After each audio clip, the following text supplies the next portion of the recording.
dyan sa buong Pilipinas at Sabina. sa mundo. Kasalukuyan kasama po natin si Congressman Pulong dito sa The Hague, Netherlands at ang kanyang mahal na anak si Sabina. So Congressman, kumusta po si PRRD? Okay naman, yun, dalawa na kami nagmasahe sa kanya. Siya sa kamay, ako sa paa. Tapos pinapaabot niya sa mga sa sambayang Pilipino na umabot sa kanya yung love and support niya sa kanya. At yun nga, ginanto ko na pinapaalis na tayo dito. Sabi niya, maraming salamat at hindi na raw tayo maghanap ng gulo sa government nila. So, salamat daw. If ever daw, ano pa yun sabi niya? Ikaw naman. Maulawon? Sir, ang sinabi sa amin sir na hindi naman kami paalisin talaga na or hindi na kami makapunta dito, i-relocate lang kami.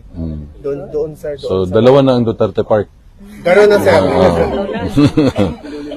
Sir, okay lang magtatanong kami tungkol sa statement na binigay po niyo nakarang araw. Then, yung bantang paglusob sa bahay ni PRRD at sa pamamahay po ninyo. Lusubi na nila.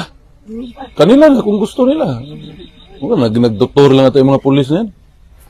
Sige, palusob nyo. Wala namang problema. Basta nasa batas sila, okay lang. Sir, what's your reaction with the statement of Attorney Torion? Sabi nila may tanim kaso daw na Ayan na, lumabas na, di ba?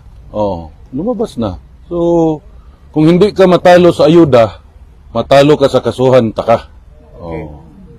That's the new politics of the Philippines right now. Dirty politics.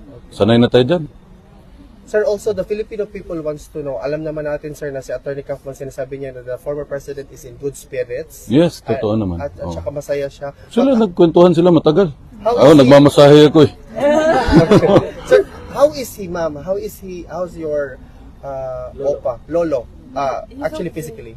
He's okay. He's actually like really healthy. Whenever we talk about you guys being here, he's really happy to know about it, and he also wants to express his thanks to everyone here right now. Yeah. Kaya mag-English no?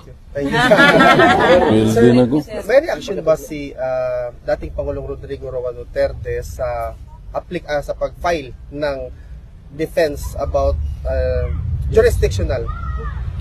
Dili na mo na pwede istoryahan sa sulod.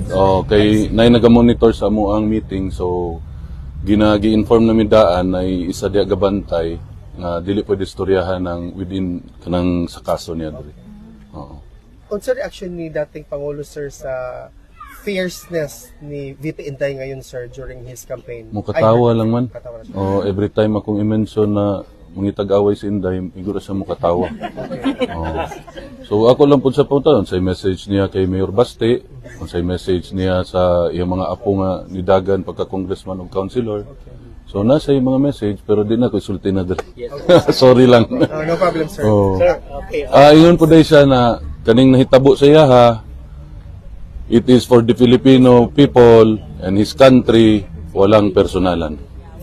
Trabaho lang daw.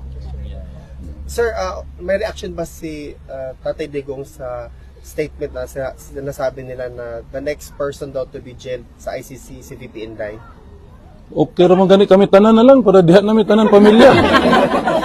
Libre security, libre kaon, libre man tanan, okay na. Okay kayo. Diha namin tanan pero ako mama murag di mo sugot. Ako okay ra. How about sir yung sinasabi nila na ni VP before na every time they have a meeting, sinasabi ni former president na kailan nyo ba ako pa makalabas dito? Kana ang makatubag ang korte ra gyud. Dili ko di ko katubagan. But is he not saying the same, sir?